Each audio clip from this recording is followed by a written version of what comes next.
Kaya ka pala minsan nare-reject. Kaya pala hinahayaan ni God na ma-reject tayo. Kasi dinadala niya pala tayo sa mas malawak na plano niya para sa atin.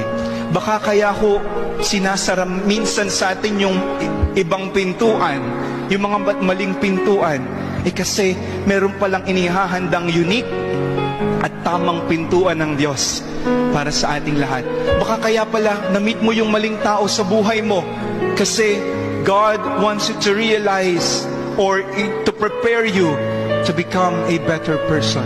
Baka kaya pala we meet some unfaithful friends kasi ang gusto ng Diyos matutunan natin yung kahalagahan ng pagpapahalaga sa pagkakaibigan.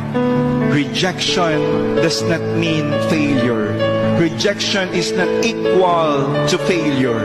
Rejection is a real